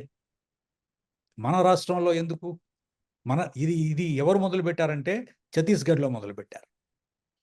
యెస్. ఉత్తరప్రదేశ్‌లో ఈవెన్ ఉత్తరాఖండ్, ఉత్తరాఖండ్‌లో ఉత్తరప్రదేశ్. ఆ! ఉత్తరాఖండ్‌లో మొదలుపెట్టారు. వాళ్ళు కూడా క్యాన్సెల్ చేసుకున్నారు. కానీ మనం ఎప్పుడూ ముందుంటాం గదా! ప్రజల్ని అవును. ప్రజల్ని మభ్యపెట్టడానికి, ప్రైవేట్ రంగ వ్యవస్థకి, ప్రభుత్వ ఆస్తుల్ని, ప్రభుత్వ వనరుల్ని పంచిపెట్టడానికి ముందుంటాం కాబట్టి, మనం అభివృద్ధి చెందడం లేదు. ఆంధ్ర యాహ్! రాష్ట్రం 5వ స్థానంలో ఉండడానికి మనం తీవ్రమైనటువంటి ప్రజా సంక్షేమానికి సంబంధించినటువంటి ప్రజల యొక్క అభివృద్ధి గురించి, వాళ్ళ భవిష్యత్తు గురించి ఆలోచించే నాయకులు లేకపోవడం వలన మభ్యపెట్టి, మోసం చేసి ఈవెంట్ మేనేజ్‌మెంట్ చేస్తుంది ఆంధ్ర రాష్ట్రం. యాహ్! అంటే యాక్చువల్‌గా సార్ ఇప్పుడు ప్రైవేట్ రంగం అంతా చేస్తుంది. ఆ! పబ్లిక్ రంగం ఒకటే. పబ్లిక్ రంగంలో ఈవెంట్ మేనేజ్‌మెంట్. యాహ్! మీరంటే నాకొకటి అనిపిస్తోంది. నిజంగా చూస్తే కూడా ఇప్పుడు పోటీ పడుతున్న 2 ప్రధాన పార్టీలు వైఎస్ఆర్‌సీపీ. నేను 17 కాలేజెస్ శాంక్షన్ చేయించాను. కొన్ని స్టార్ట్ అయినియి. మీరివాళ ప్రైవేటైజ్ చేస్తున్నారు అని మాట్లాడుతున్న జగన్మోహన్ రెడ్డి గారు, వారి నాన్నగారు ఆరోగ్యశ్రీ స్టార్ట్ చేశారు. అంటే ఒక రకంగా ప్రైవేటుకి పంపటం. కరెక్ట్. ఈయన కరెక్ట్. 107, 108 జీవోలు ఈయన పెట్టారు. కరెక్ట్. పెట్టి అందులో ప్రభుత్వ కళాశాలల్లో 50% ప్రైవేట్‌కి అప్పజెప్పారు. కరెక్ట్. చంద్రబాబు నాయుడు గారు అసలు ఈయన ముందే మొదటి నుంచి పెద్ద పీట. ఈ కరెక్ట్. కొంచెం సంస్కరణ, ఉదారవాద విధానాల వైపు. కరెక్ట్. ఈయనేమంటున్నారు, "మీరు చెప్పిన 50% గదా! మేము ప్రైవేట్‌కి ఇచ్చినా గూడా ఇచ్చేది. చాలా బరువవుతుంది గాబట్టే గదా! మేము పక్కకు పంపిస్తున్నాం. అన్నీ మేము 70% ఇన్‌పేషెంట్ బెడ్స్ అన్నీ ఫ్రీగా ఇస్తున్నాము. ఓపీ సర్వీసెస్ అన్నీ ఫ్రీగా ఇస్తున్నాము. రెగ్యులేషన్స్ అంతా మన కంట్రోల్‌లో ఉంది. కాబట్టి దీనివల్ల లాభం మనకే గదా! మీకు తెలుసు గదా! గవర్నమెంట్ హాస్పిటల్స్ అన్నీ ఎట్లా ఉన్నాయో" అని ఈయన మాట్లాడుతున్నారు.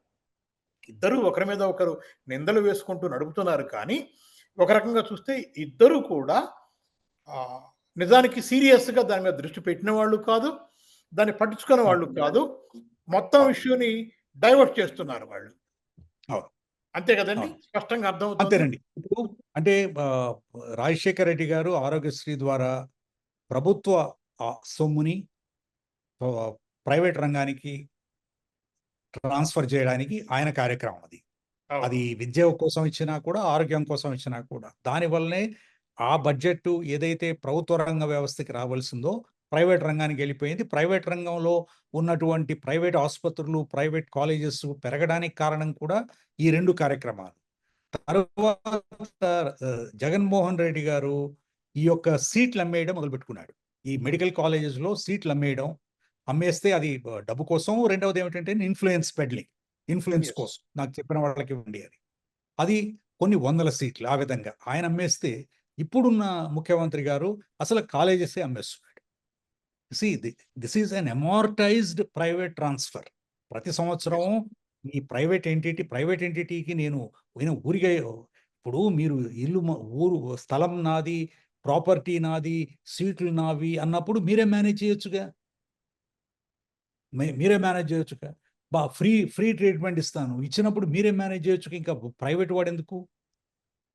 వీటన్నిటిని కలిపి నా సజెషన్ ఏమిటంటే అండి, ప్రభుత్వం ఆహ్, మనీ ఇన్వెస్ట్‌మెంట్ అంటే హెల్త్ మీద ఎప్పుడూ కూడా ఇది ఖర్చు కింద లెక్క పెట్టకూడదు. ఇట్ ఈస్ ఎన్ అవును. ఇన్వెస్ట్‌మెంట్. ఇది పెట్టుబడి. పెట్టుబడి భవిష్యత్తులో పెట్టుబడి. కాబట్టి 5,000,00,00,000, 10,000,00,00,000 ప్రభుత్వానికి పెద్ద ఖర్చు కాదు. అందులోనూ ఈ అవును. 10 మెడికల్ కాలేజెస్‌ని ఒక ఒక సింగిల్ అంబ్రెల్లా కిందకి తీసుకొనొచ్చి ప్రభుత్వం ఫండ్స్ రైజ్ చేయొచ్చు. నబార్డు డబ్బులు ఇవ్వడానికి సిద్ధంగా ఉంది. ఎలాగో కేంద్ర ప్రభుత్వం కొన్ని మెడికల్ కాలేజెస్‌కి ఫండింగ్ ఇస్తోంది. కాబట్టి money is never an issue. But ఒకటి మాత్రం సత్యం. అదేమిటంటే ప్రభుత్వాలకి కమిట్మెంట్ లేనంత కాలం, కమిట్మెంట్ లేనంత కాలం, ప్రైవేట్ రంగ వ్యవస్థలే మెరుగు అనుకున్నంత కాలం, మన దేశం గాని, మన రాష్ట్రం గాని, మన ప్రజలు గాని అభివృద్ధి చెందరు. మీరు చూస్తే 90 ఇంకా ఈ ముఖ్యంగా ఇప్పుడున్న అంటే చ జగన్మోహన్ రెడ్డి గారికి అసలు ఐడియాలజీనే లేదు. చంద్రబాబు నాయుడు గారు ఏమిటంటే ఆయన నియో లిబరల్ ఐడియాలజీలో కూరుకుపోయి ఉన్నాడు. అది అవును. 90 సంవత్సరంలో neo liberal policies, Washington consensus గురించి చాలా గొప్పగా మాట్లాడుకున్నారు గానీ, ఇప్పుడు ప్రపంచవ్యాప్తంగా క్యాపిటలిస్ట్ కంట్రీస్ మీకు కనీసం 5 పుస్తకాలు, ఒక 5,000 లెక్చర్‌లు చూపిస్తాను మీకు.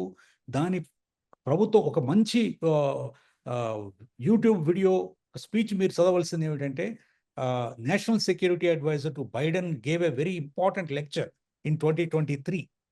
ఓహ్! అది హ్మ్. వై ఈ నియో లిబరల్ పాలిసీల వలన ఎంత నష్టం జరుగుతోంది ప్రపంచానికి. హ్మ్. ప్రపంచం అభివృద్ధికి కానీ, ఇనీక్వాలిటీస్ పెంచడంలో గాని, అసమానతలు పెంచడంలో గాని, ఆర్థిక వ్యవస్థ చిన్నాభిన్నం అవ్వడానికి గాని, అని కొన్ని సజెషన్స్ ఏర్పాటు చేశాడనమాట. దాంట్లో ఒకటేమిటంటే ఈ ఆరోగ్యం, విద్య ఈ రంగాలు 2 కూడా పటిష్టం చేయాలి. ప్రభుత్వ వనరుల్ని ఉపయోగించి పటిష్టం చేయాలి. అవును. అవును. అవును. సార్ అయితే నాకొక చిన్న డౌట్ ఇక్కడ. అసలు ఈ పీపీపీ ఎందుకండి? డైరెక్ట్‌గా ప్రైవేట్ వాళ్ళకే అప్పజెప్పొచ్చు కదా! అది అది ఏమిటంటే ఇది అంటే మీరు హానెస్ట్‌గా ఆ ఫిగ్ చెప్పాలంటే ఇదొక లీఫ్ ఎందుకు ముసుగు. అని? ఆ ఫిగ్ లీఫ్ ఎందుకు ఇదొక పెట్టుకుంటున్నారు? ఇదొక ముసుగండి. ఇదొక ముసుగు. అంటే ఒక్కసారే అమ్మేసారనుకోండి. మీరు మొత్తం మెడికల్ కాలేజ్ మొత్తం ప్రైవేటీకరణ చేస్తామని ప్రైవేట్ వ్యవస్థకి ఇస్తే, ఆ హ్మ్. ప్రైవేట్ వాళ్ళు ఒక్కసారే డబ్బు కట్టాలి. హ్మ్. దీనికి విలువ కడతాం. ఓకే. అవును. 500,00,00,000, 500,00,00,000 విలువ నువ్వు తీసుకో.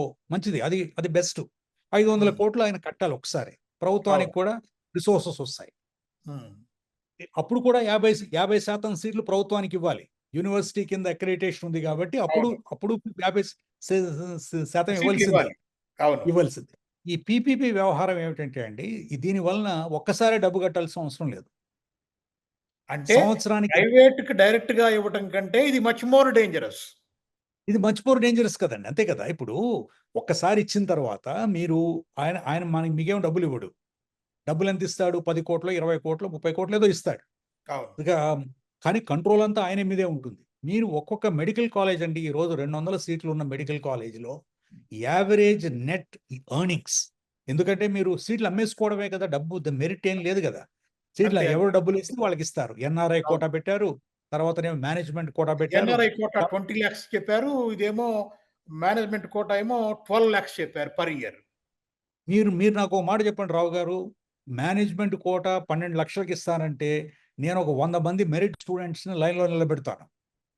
ఇవ్వరండి. 12,00,000 చెక్ తీసుకుంటారు. 1,20,00,000 డబ్బు క్యాష్ తీసుకుంటారు. నేను అవును. చెప్తున్నాను కదా మీకు. వాస్తవం అది. 1,20,00,000 అవును. ఒక్క మెడికల్ కాలేజ్‌కి లీగల్‌గా గాని, బ్లాక్‌గా గాని వచ్చే ఆదాయం నికర ఆదాయం 200 ఎంబీబీఎస్ సీట్లు, 50 పీజీ సీట్లు ఉన్నట్లయితే 150,00,00,000 అండి సంవత్సరానికి. 150,00,00,000. దిస్ ఈస్ దీని ది మీద ఒక యావరేజ్ ఒక నెట్ ఒక ఒక ఇన్‌కమ్.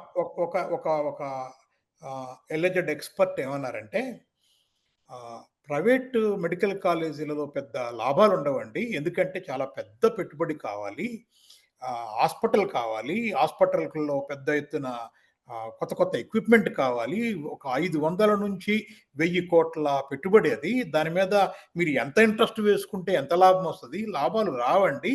అందువల్ల బహుశా ఎవరు ముందుకు రావట్లేదు. మీరు ఎన్నొచ్చినాయి చెప్పండి ప్రైవేట్ మెడికల్ కాలేజీలు ఇవాళ ఇండియాలో కొత్తగా ఈ మధ్య కాలంలో అనే ప్రశ్న వేశారు. ఇది వాస్తవం కాదంటారా?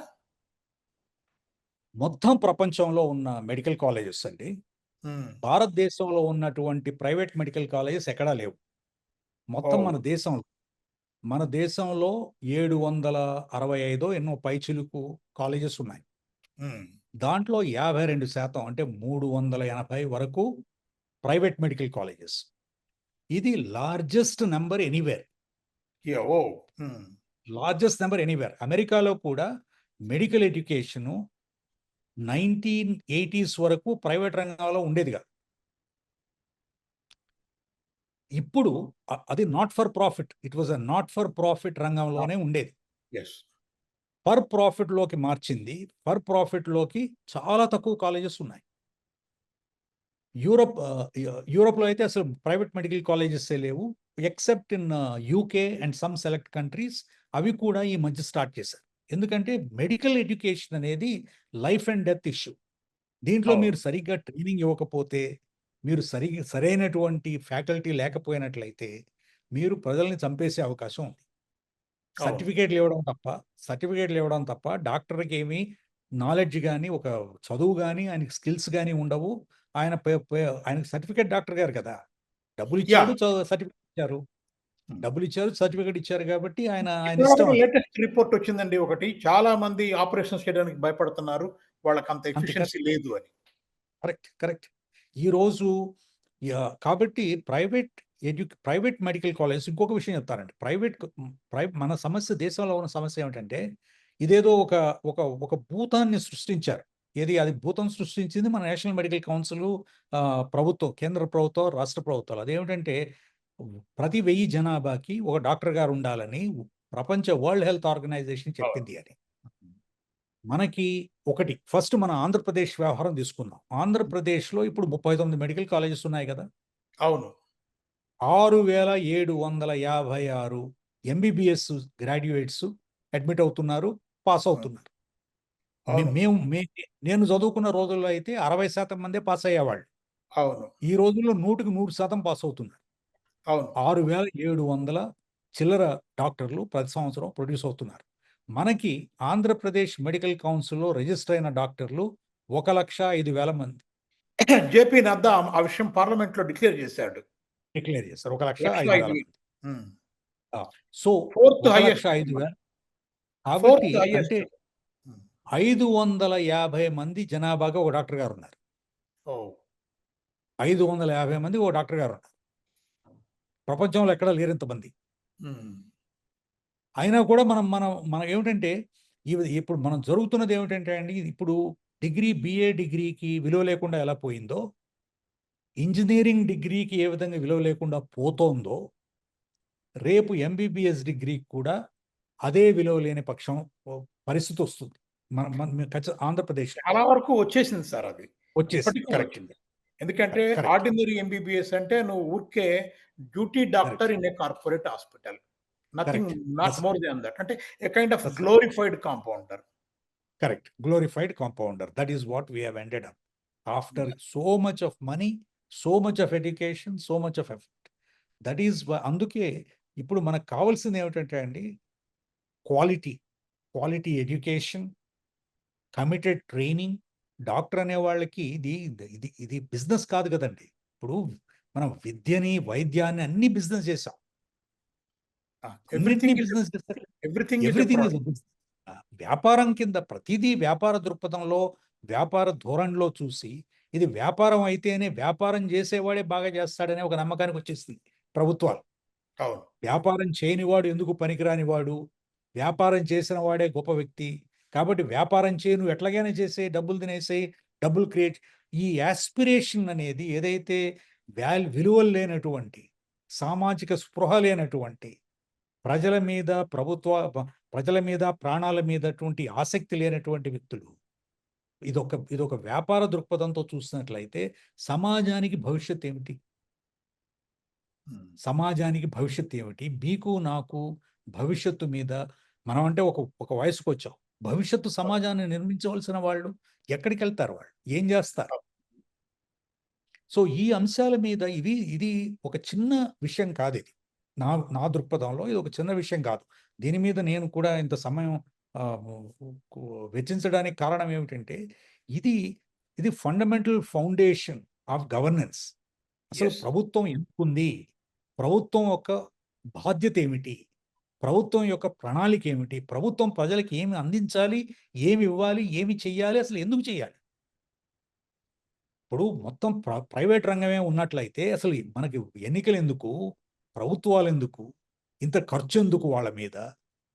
ప్రైవేట్ రంగం వ్యక్తులకి పంచిపెట్టేసి ఇదివరకు భూస్వామ్య వ్యవస్థ ఏ విధంగా ఉందో, రాజ్యస్వా ర రాజరిక వ్యవస్థ ఏ విధంగా ఉందో, అవును.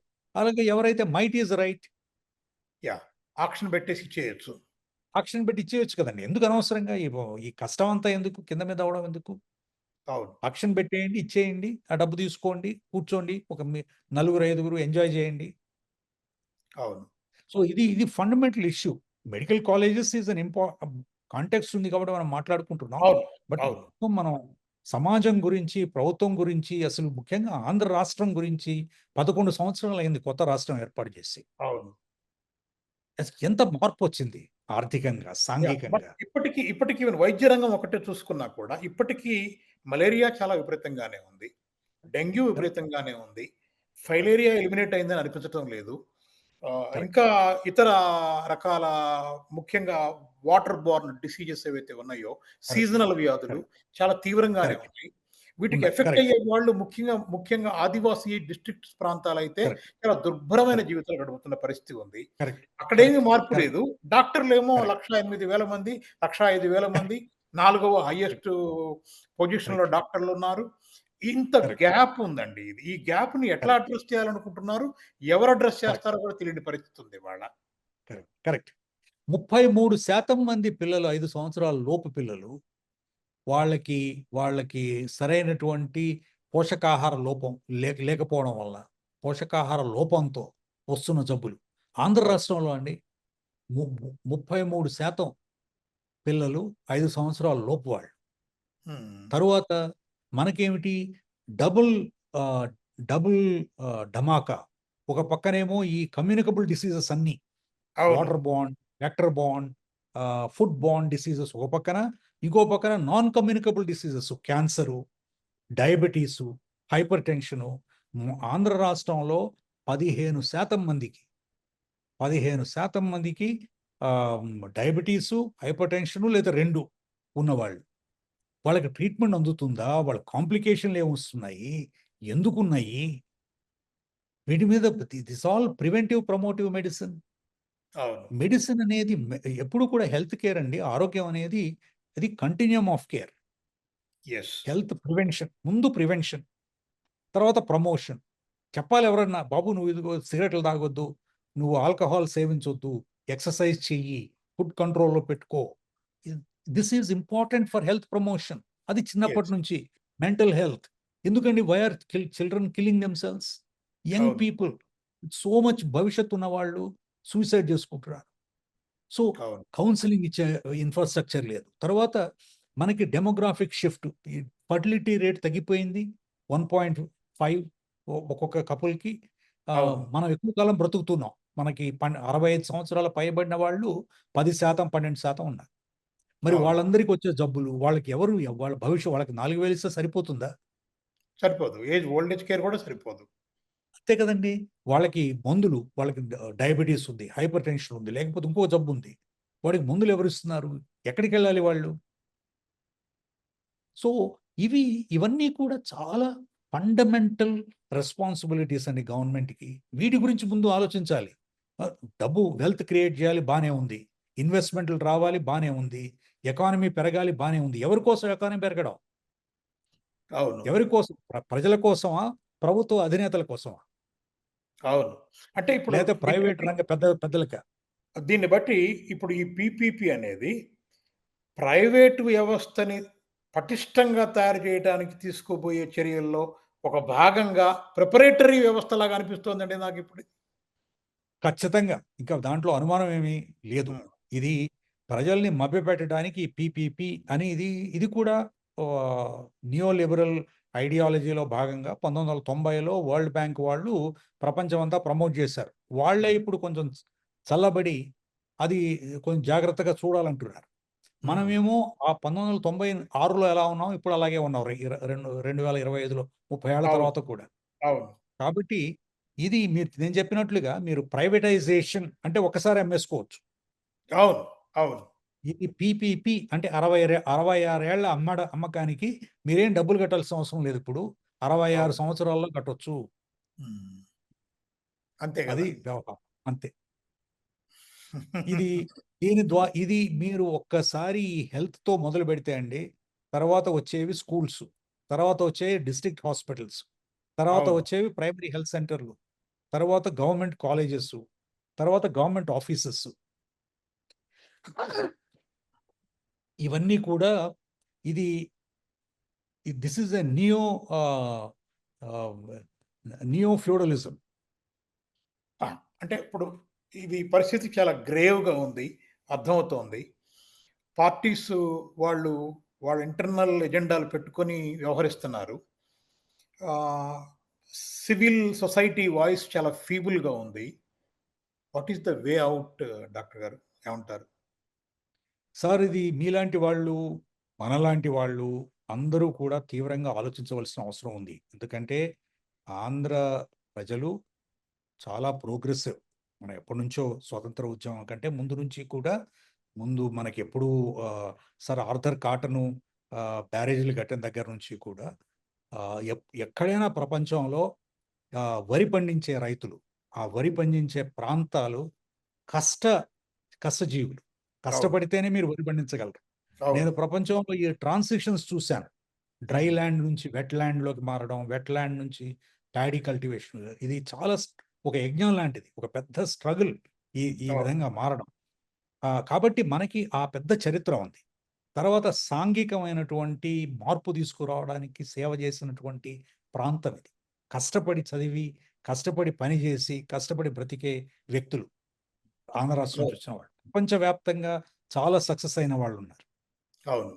వాళ్ళందరూ కూడా ఆలోచించవలసింది ఏమిటంటే, ఆంధ్ర రాష్ట్రానికి సరే ఏం చేస్తున్నాం మనం? 11 సంవత్సరాలయింది రాష్ట్రం విడిపోయి. ఏమి అభివృద్ధి చెందింది? ఏమి మార్పులొచ్చాయి? ఇంకా వెనకబడిపోతున్నామా? దీనికి ముఖ్యంగా మనకి 2, 3 నేను గమనిస్తాను. ఒకటేమిటంటే, సాంఘికంగా మనం కులతత్వంలోకి, ప్రాంతీయ తత్వంలోకి బాగా కూరుకుపోయాం. అవును. 2 చ స సాంస్కృతికంగా చైతన్యవంతమైనటువంటి భవిష్యత్తు కాకుండా, ఒక చీకటి అంధకారమైనటువంటి సినిమా సంస్కృతిలోకి చిక్కుకుపోయాం. బాగా. బాగా. ప్రత్యేకంగా అది. ఆంధ్రప్రదేశ్ ఆ విషయంలో కరెక్ట్. ఎక్కువ లోతుగా వెళ్ళింది. లోతుగా, ఆ! లోతుగా, లోతుగా చాలా వెళ్ళింది. లోతుగా. ఎవరు ఇప్పుడు వెళ్ళలేనంత లోతుగా. ఆహ్, ఆహ్, ఒక మనిషి ఇప్పుడు ఇమ్మీడియేట్‌గా డాక్టర్ పివి రమేష్ గారు మాట్లాడుతున్నారు అనంగానే ఆయనెవరు? ఆ! ఆయన ఏ అది. వర్గం? కరెక్ట్. ఆయన ఏ కరెక్ట్. వర్గం? ఆయన కరెక్ట్. ఎవరి తాలూకు? ఈ కరెక్ట్. ఈ ఈ కోణం తప్ప మరొక కోణం కనపడని ఒక ఒక దుస్థితికి అస్సలు. చేరుకుంది సమాజం. ఉ అట్లా చీల్చివేశారు చాలా. మొత్తం మనుషుల్ని. చాలా. కరెక్ట్. ఇది ఇది ఇది 3 పెద్ద సమస్య. రాజకీయం హ్మ్. కరెక్ట్. కరెక్ట్. ఆ! రాజకీయంగా మనం ప్రజలందరిని కూడా పంచేసుకున్నాం. అవును. ప్రజలందరిని కూడా ఈయన నా వాడు కాకపోతే నా తరపున మాట్లాడడం లేదంటే ఆయన తరపు వాడనే. అంతే. అంతే. నాకు అంతే. మిత్రుడు న్యూట్రల్‌గా ఉండేవాళ్ళు ఉండరు. అందరూ శత్రువో లేకపోతేనేమో నా నా నా నా బానిస. అనుచరులు. నా నా అనుచరులు. బానిస. బానిసలు. బానిస నా బానిస. కొంతమంది బానిస అనుకుంటారు. కొంతమంది అనుచరులు అనొచ్చు మనం. అందులో సో, కొంచెం బానిస. తరగమ స్థాయి భేదాలు. అంతే. అది. అంతే. ఆ! తరువాత మొత్తం అంతా మీడియా వర్గం అంతా కూడా ఈ రాజకీయ వర్గం, ఆ రాజకీయ వర్గం అని విడిపోయారు. అవును. కులాల ప్రాతిపదికన కావచ్చు, ప్రాంతాల ప్రాతిపదికన విడిపోయారు. కాబట్టి మీరన్నట్లుగా ఈ యొక్క పౌర సమాజమేమో చాలా ఆహ్, చాలా వీక్‌గా ఉంది. అవును. ఇటువంటి పరిస్థితిలో అండి ఇటువంటి పరిస్థితుల నుంచే మార్పొస్తుంది ప్రజల నుంచి ప్రజల నుంచి వస్తుంది. యెస్. ప్రజలే అడగాలి. అంటే అడగాలి. ఇది పేదవర్గం పేదవర్గమే కాదు. మధ్యతరగతే కాదు, అప్పర్ మిడిల్ క్లాసే కాదు, మేధావి వర్గాలు అందరూ కూడా, అన్ని రకాల వాళ్ళు కూడా తమల్ని తాము ప్రశ్నించుకుని మా భవిష్యత్తు, సమాజ భవిష్యత్తు, ప్రాంతీయ భవిష్యత్తు, రాష్ట్ర భవిష్యత్తు ఇవన్నీ కూడా అవినాభావ సంబంధాలున్నాయి. అవును. దీంట్లో దీంట్లో మనందరం కూడా పురోగమించాలి. మన మన పిల్లలు, వాళ్ళ భావితరాలు ముందుకెళ్ళాలి. మార్పు రావాలి. మనం ప్రపంచం అంతా మారిపోతుంది కదండీ! చైనా చూడండి 30 ఏళ్లలో మన కళ్ళ ముందు ఎంత మారిపోయింది. అవును. సౌత్ ఈస్ట్ అవును. ఏషియన్ దేశాలు చూడండి, సింగపూర్, మలేషియా, అవును. Vietnam, even Cambodia. అది యెస్. వెనకబడిన దేశం అనుకునేవాళ్ళం. బాగా వెనకబడ్డ దేశం అనుకున్న కంబోడియా కూడా. అనుకునేవాళ్ళం. సో, పోల్ ఈ పాట్ రెజ్యూము దేశాలన్నీ చాలా అనుభవించిన ఒక ప్రాంతం కూడా అది ఎగ్జాక్ట్‌లీ. రైజ్ అవుతోంది. కరెక్ట్. ఇవన్నీ కూడా రైజ్ అవుతున్నప్పుడు మనం ఇలా వెనక్కెళ్ళిపోవడం, ఎవరో వచ్చి మనల్ని ఏదో రక్షిస్తారనో, లేకపోతే మెస్సయ్య వస్తాడనుకోవడం అనేది చాలా పెద్ద తప్పు. పొరపాటు. దీనికి మనందరం కూడా అండి, అందరూ మేధావర్గం, ముఖ్యంగా కొత్త జనరేషన్. ఇప్పుడు జెన్‌జీ చూడండి ఎంత మార్పు తీసుకొచ్చిస్తున్నారు. అవును. బంగ్లాదేశ్‌లో, మన ముందు నేపాల్‌లో ఇటువంటి నేపాల్‌లో. పరిస్థితులే. అవును. అవును. ఇటువంటి పరిస్థితులే. యువతీ, యువకులు ముందుకొచ్చి, లేదు ఈ సమాజం వద్దు మాకు. ఈ నాయకులొద్దు మాకు. అవును. మాకు వేరే భవిష్యత్తు కావాలి.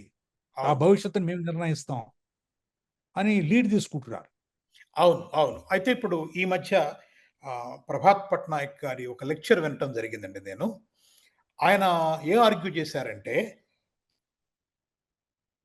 మెడికల్ హెల్త్ కేర్ అనేది ఎకనామిక్ ఫండమెంటల్ రైట్ అది. ఎవ్రి సిటిజన్‌కి. కరెక్ట్. ఎకనామిక్ ఫండమెంటల్ రైట్స్ ఒక 5 ఖచ్చితంగా ప్రభుత్వాలు చేయాలి. అందులో కరెక్ట్. హెల్త్ ఒకటి, ఎడ్యుకేషన్ ఒకటి, కరెక్ట్. ఎంప్లాయ్‌మెంట్ ఒకటి, ఇట్లా ఒక 5 కరెక్ట్. మాట్లాడారాయన. అవును. అండర్ నేషనల్ హెల్త్ మిషన్ ఒకటి ఫార్మ్ చేసి, దాని కింద కరెక్ట్. ఇది ఫండమెంటల్ ఎకనామిక్ రైట్‌గా డిక్లేర్ చేయండి హెల్త్‌ని. అంటే కరెక్ట్. కరెక్ట్. నాకప్పుడు నేను క్లెయిమ్ చేస్తా నేను. నాకు హెల్త్ కరెక్ట్. ఇవ్వకపోతే నేను క్లెయిమ్ చేస్తా. దీనిని కరెక్ట్. ప్రాపగేట్ చేయటం బావుంటుందేమో అని ఒక మాట చెప్పారు. దాని మీద మీ టేక్ ఏంటి సార్? దీంతో మనం చర్చని క్లోజ్ నేనండి చేద్దాం. నేను నేను ప్రజారోగ్య ఆహ్, స్ ఆహ్, హ్మ్. ఆంధ్ర ప్రజారోగ్య వేదిక, తర్వాత విజ్ఞాన వేదిక కలిపి హ్మ్. ఒక, ఒక model health for all, hmm. Health as a right, fundamental right అని ఒక చట్టం తయారు చేసాం. ఒక బిల్ తయారు చేసాం. Draft oh! Bill good. Good. Hmm. తయారు చేసి దాన్ని రాజకీయ పార్టీలన్నింటికి పంపించాం. ఒక రౌండ్ టేబుల్ కూడా ఏర్పాటు చేసాం ఎలక్షన్‌ల ముందు.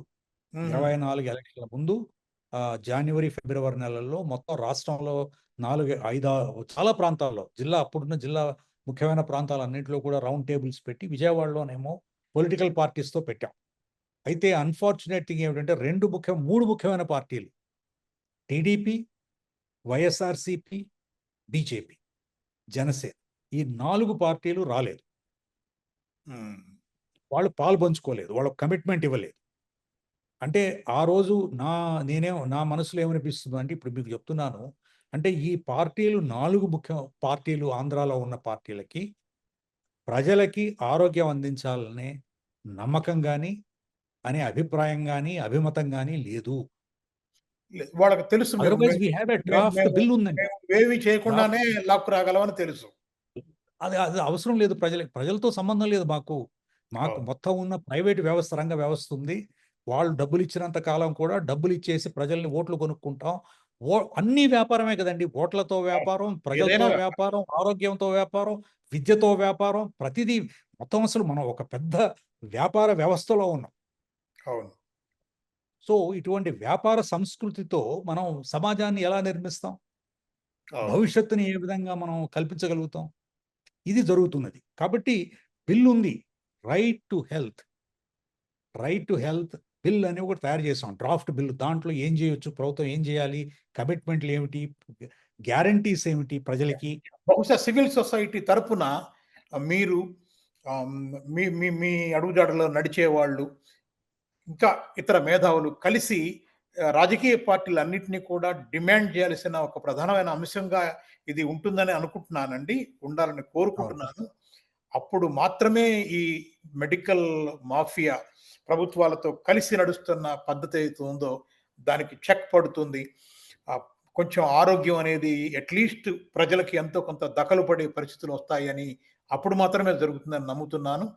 అటువంటి మంచి భవిష్యత్తు రావాలని, అందుకు మీలాంటి మేధావుల సహకారం ఇంకా ఇంకా కావాలని తెలుగు ప్రజలకు కోరుకుంటూ, మాకు అద్భుతంగా అనేక విషయాలు ఇవన్నీ చెప్పినందుకు మీకు కృతజ్ఞతలు చెప్పుకుంటూ సెలవు తీసుకుంటున్నాను sir. Thank you very much. కృతజ్ఞతలండి. చాలా కృతజ్ఞతలు. మీ నుంచి చాలా నేర్చుకున్నాను. ఈ అవకాశం ఇచ్చినందుకు మీకు, వైర్ వారికి, మీ బృందానికి అందరికీ కూడా చాలా నాకు కృతజ్ఞతలు. Thank you sir. Thank you. Thanks అండి. నమస్తే.